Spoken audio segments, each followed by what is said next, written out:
They didn't give me a workaround. They gave me my building. Anons read the keypad where marks, the door trim, the brand sticker, and started listing unit numbers like they were trading cards.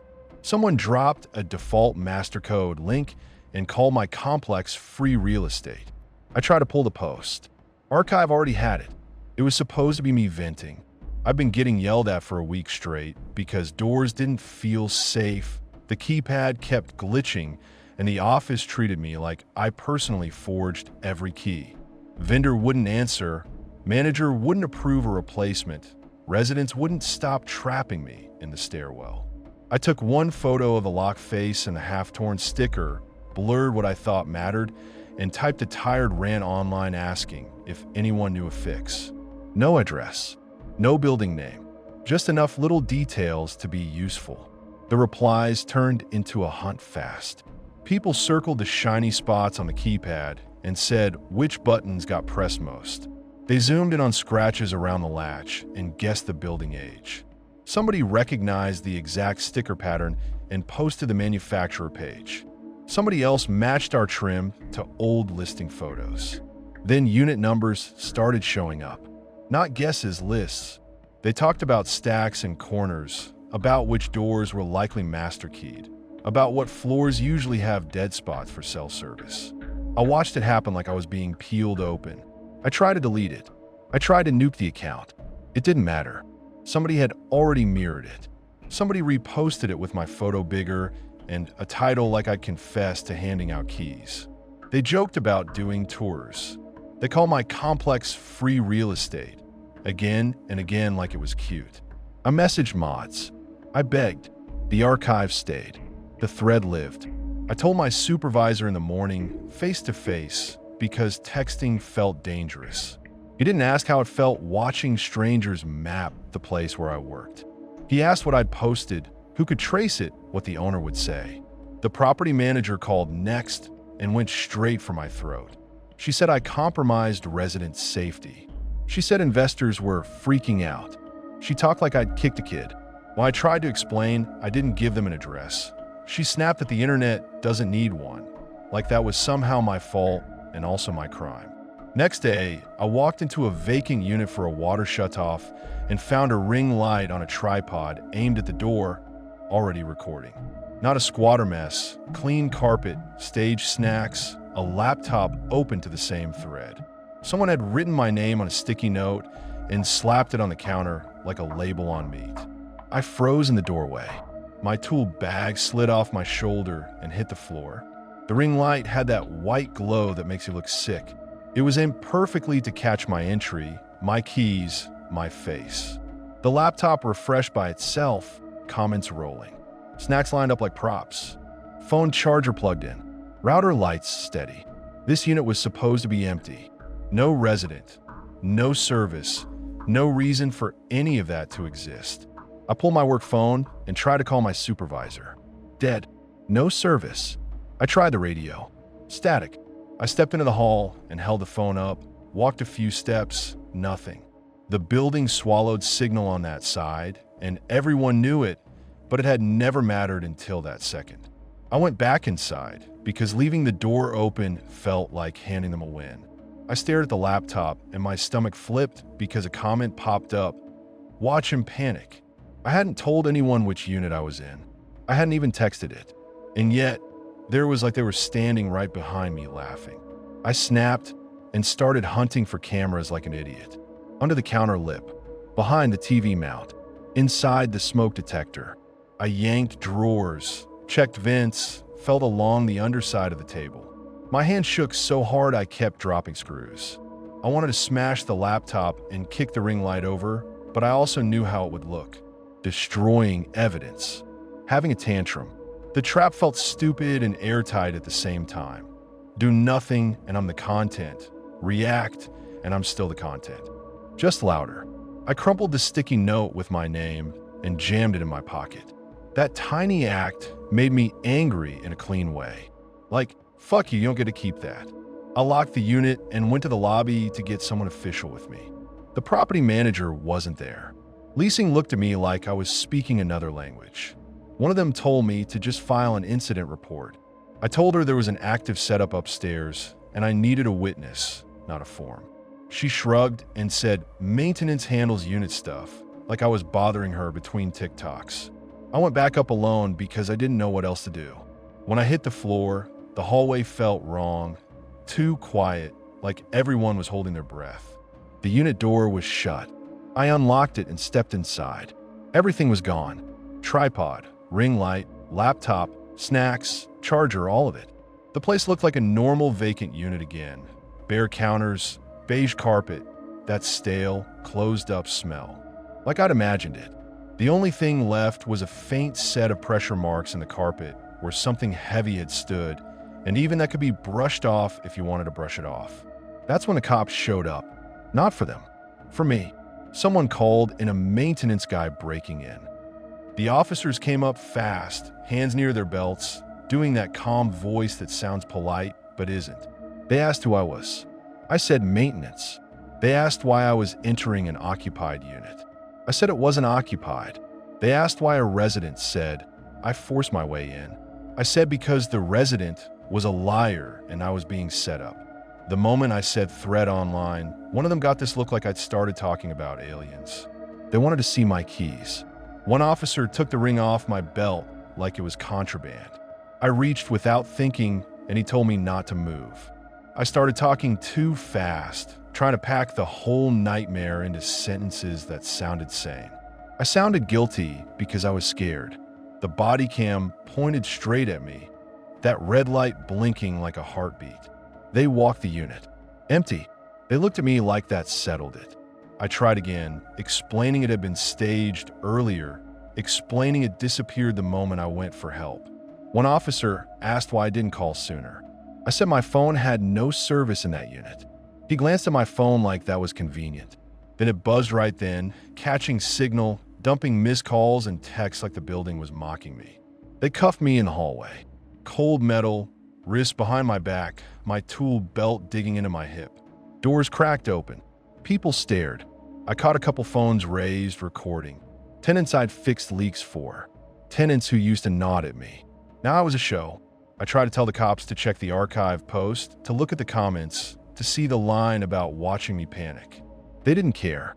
They said the complaint was the complaint. Downstairs, the property manager showed up like she'd been summoned. She didn't defend me. She stood with her arms crossed, tight mouth, watching like she'd always expected this. I heard her say liability and access protocols. I tried to speak and one cop told me to shut up. In the lobby, somebody laughed into their phone, and later I found out why. Anons had already posted screenshots of the body cam stream title like a victory banner.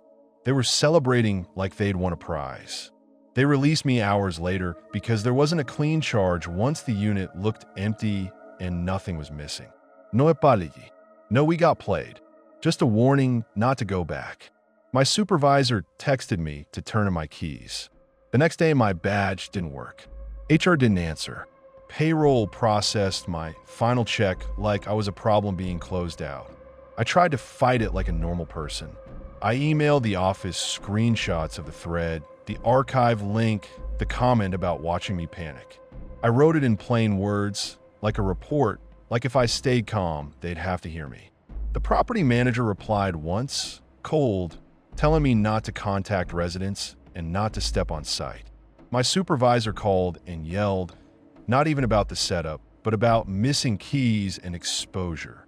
He wanted me to sign a statement saying I never shared anything and that any breach was on me.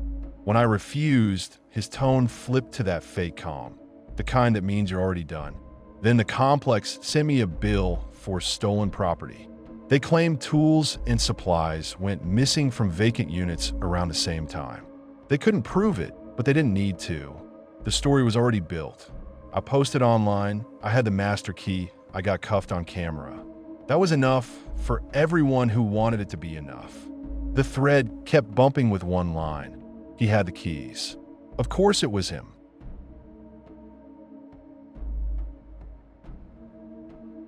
A thread on Slashbiz popped up titled, I stole from my own company and it was easy.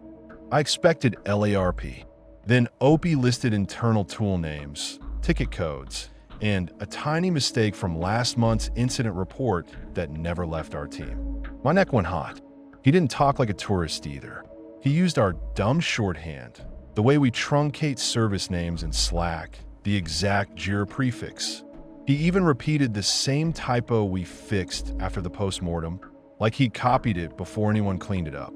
Replies cheered him on, asked for proof, asked how to do it without getting caught. Hope he didn't flinch. He posted a screenshot of a database query with customer rows blurred. Except one timestamp wasn't blurred, and it matched an alert I'd closed. Same format, same time zone, down to the stupid millisecond string we patched after DST screwed the dashboards. He bragged about how he framed it as misconfigured permissions, how nobody questions an audit trail if you write it confidently, how the trick is making theft look like maintenance. I stopped scrolling and went straight to work like that would save me. VPN, SSO, MFA. My hands kept moving while my brain tried to bargain. Coincidence. Different company. Someone role-playing with guesses. But the first filter proved me wrong. Access spikes on the same cluster from the screenshot. Spy for him bursts. Then a cleanup ticket created minutes later. Then the approval chain. Reviewed and approved by my username. Not once. A bunch of times spread out like someone practiced. I clicked into the event detail view and the notes read like me. Short, bland, confident. I pulled identity logs next because I needed something that couldn't be hand-waved. Successful authentication events from an IP block I'd never used. User agent strings that didn't match my laptop. Session tokens created while my machine sat shut at home. The MFA line said approved. I grabbed my phone and checked notification history like a maniac. Nothing. No prompt. No missed push. No SMS. It was like the system decided I'd approved it and rewrote reality to match. I checked my laptop logs anyway, because that's what you do when you're about to be blamed. No wake events. No logins. No VPN tunnel. I took photos of a screen with my personal phone like I was already in court. Then I pulled badge history because that's physical. Badge data doesn't care about narratives. It said I entered the lobby at 2:37 a.m. on a night I'd been home sick, feverish, drugged on cold meds, sweating through my sheets. I stared at it until my eyes hurt. I refreshed it. Same time, same door. I tried to request camera footage and hit the permission wall. The portal told me I didn't have access. So I pinged IT and security with screenshots. I kept it short because long messages sound like excuses. My account is being used. Approvals are forged. Badge shows entry while I was home. Lock my access and pull cameras. I attached the thread screenshot, the timestamp, the log lines. I watched the scene, ticks pop up, then silence. When IT replied, it was cold and slow, like they were choosing word for documentation. Credentials are unique. Activity under your account is your responsibility. They asked if I shared my badge, if I lent my phone, if I store my password somewhere stupid. Like I was a careless asshole who needed a lecture. I snapped and told them I didn't share shit. I told them to check the IPs and the device fingerprints. I told them to freeze my account right now, so it couldn't keep being me. They didn't freeze it. They told me they'd open a ticket. A ticket, like this was a jammed stapler. I tried to reset my password myself, and the system blocked it because the account was under review. I tried to revoke sessions, and the button was grayed out for my role. I could watch my identity get used, and I couldn't hit the brakes. I escalated to my manager and incident response. We got on a call, and it turned into a slow-motion accusation. They didn't say, "Are you stealing?" but every question leaned that way. Walk us through your devices. Any financial pressure, any conflicts at work, any reason someone would target you. I brought up the /biz thread again. Someone sighed at the word for Chan, like I'd blame ghosts. I said OP used internal tool names and the exact incident report typo. They said that could be public. It wasn't. I wrote that report. I screen shared the access graph. Spikes. Approvals. My name. I said, look at the times, I'm not even on call. The IR lead asked if I could have scheduled the work. I asked him if he was fucking serious. He didn't like my tone. My manager told me to stay professional. Then she told me, carefully, not to message anyone else until this is clarified. That was the first time it sounded like I was already being isolated. I went back to the thread because I needed to know how deep the knife was. Opie kept posting like a teacher. Someone wrote, "Audit trails don't lie." Opie replied, "People do." Then he dropped a line that made my skin go tight. "Pick a name that will never be believed." He followed it with a joke about the best scapegoat being the one everyone trusts. I'm the person who cleans up messes. I write the boring notes. I close the alerts everyone else ignores. My name looks good in an audit trail because it's always there. That night, I barely slept. I kept checking my phone for a prompt that never came. I kept thinking about the badge reader in our lobby and how easy it would be to clone a card if you wanted. My brain built explanations, and every one of them ended the same way. It doesn't matter because the logs say it's me. The next morning, the thread changed titles like it was a scoreboard. "She's trying to squeal." Watch this. He didn't use my legal name. He didn't need to. He posted a screenshot from our ticketing system with my username sitting there, barely blurred like a finger pointing. He mocked my escalation. Replies piled on. "Fire her. Make an example. She's a rat." I watched strangers build a story about me while my own coworkers stayed quiet and slack, probably scared of getting dragged into it, or already convinced. I drove to the office anyway, thinking if I showed up in person I could force someone to look me in the eye and fix it. Security met me in the lobby with that neutral face people wear when they already decided. Two guys in polos. No manager. No IT. One held out his hand for my badge like I was checking into jail. They asked for my laptop, then my phone, and I refused to hand over my personal phone. That turned it into an argument right there under the company logo. I demanded cameras. I demanded they freeze my account. One of them said they were following procedure. Procedure felt like a fist. At 10:08 a.m., security walked me out. No desk stop. No chance to grab my notebook. Just a hand on my elbow guiding me past glass rooms where people kept typing and drinking coffee like I was background noise. Outside, the air slapped me awake.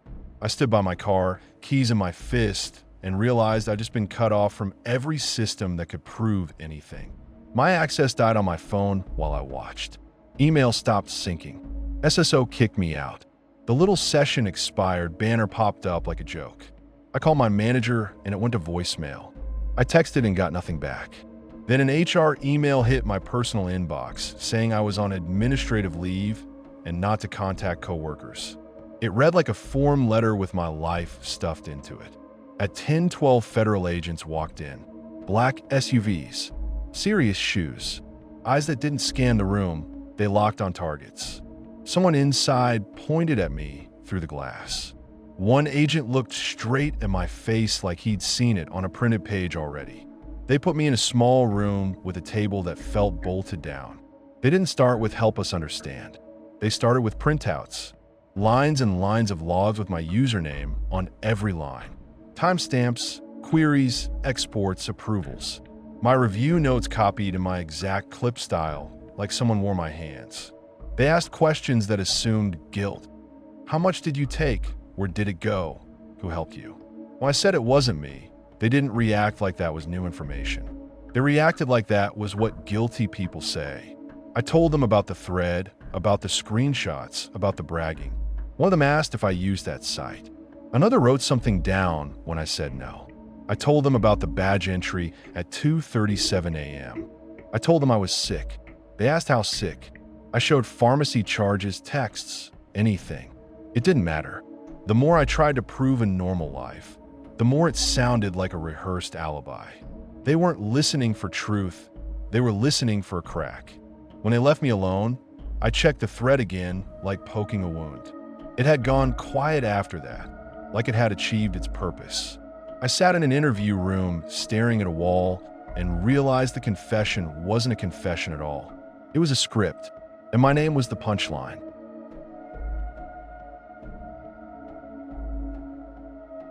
I found a photo album wrapped in duct tape like someone hated it. Inside were normal family pictures, but every page had one empty rectangle where a photo had been ripped out clean. No tears, no scraps, just perfect naked glue outlines. I posted a couple shots to /X and asked what the hell it was. I didn't find it in some haunted attic. I found it stuffed in a donation bin behind a church thrift place, wedged under busted frames and a bag of baby clothes. I had wrapped it so tight the cover couldn't flex. That's what got me. People toss albums like trash all the time. They don't mummify them. At home, I sliced the tape off with my keys. The cover said memories in cheap gold. Beige fake, nothing special. The pages were the old sticky kind with the plastic film you peel back. The photos were normal in that dead-eyed way old photos are. Birthdays, a dog, a kid on shoulders, a family lined up in front of car. Except every page had one clean, empty slot, like a tooth pulled without blood. Same crisp corners, same glue border.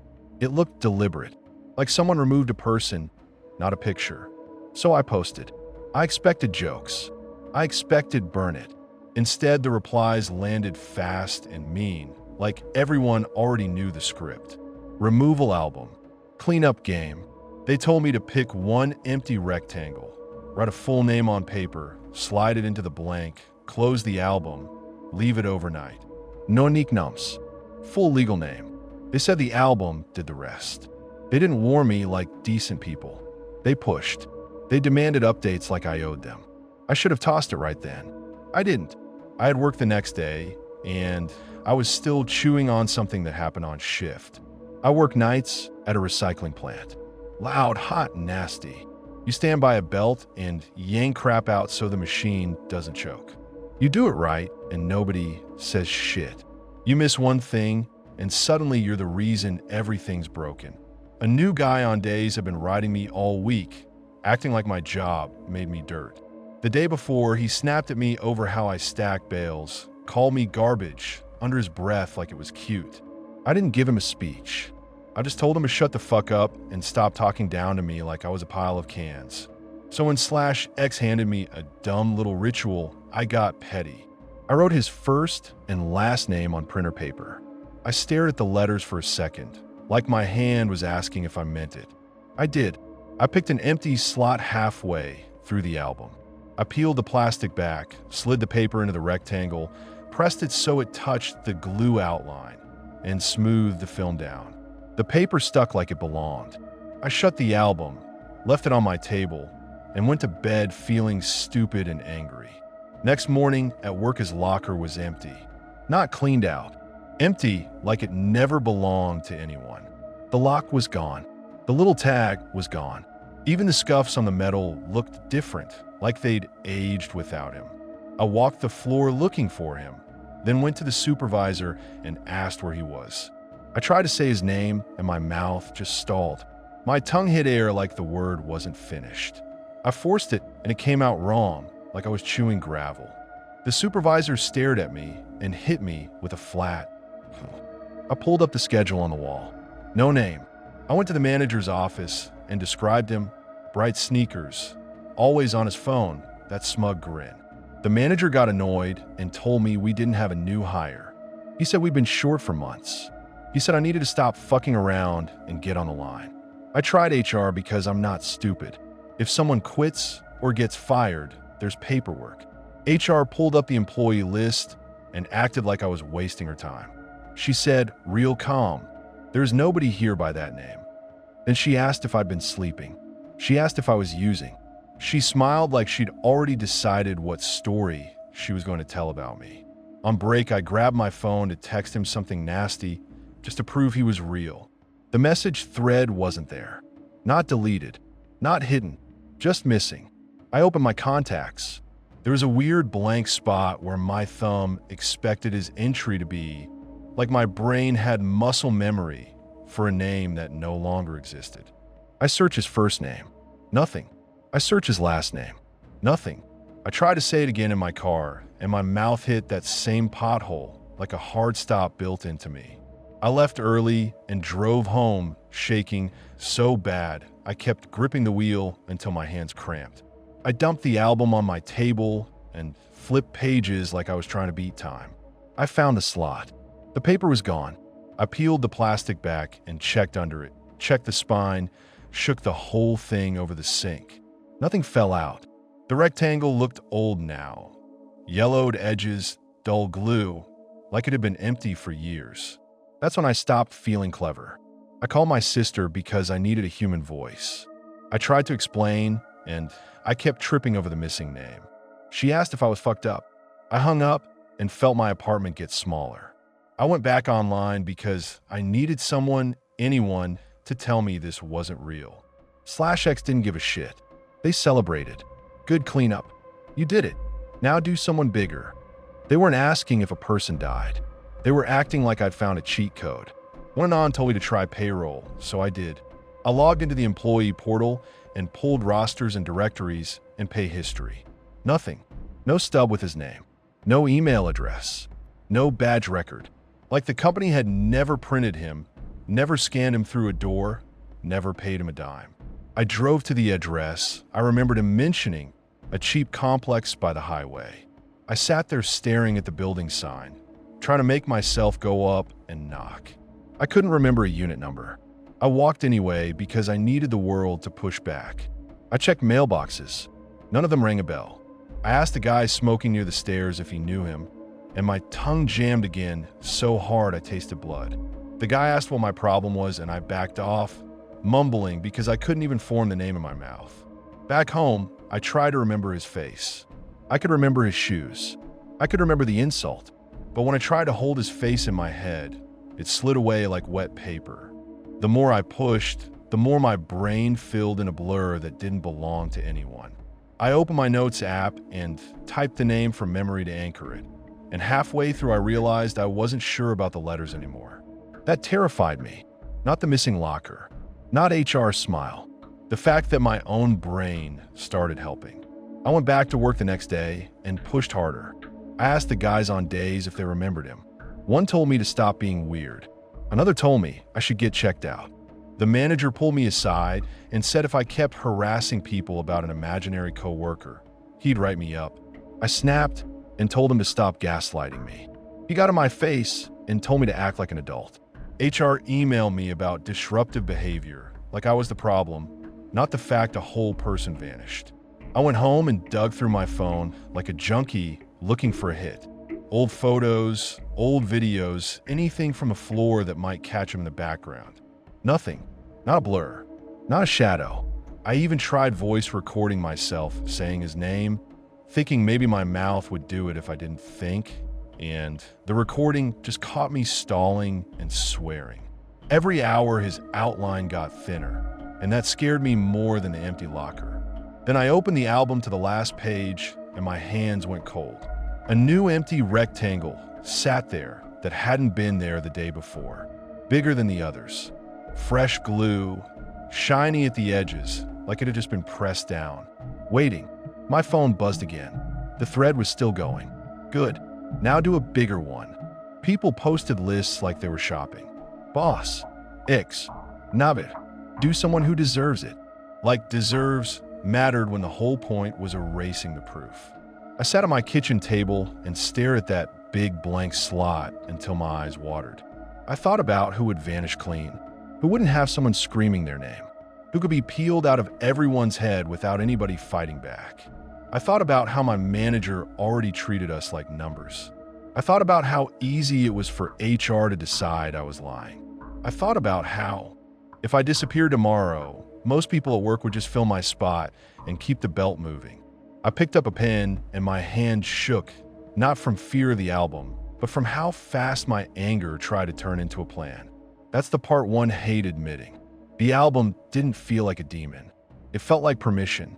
That night I sat at my kitchen table with the album open, pen in hand, and realized the worst part. I didn't know if the album ate people or if it just proved how easy it is to erase someone when nobody wants to remember them anyway.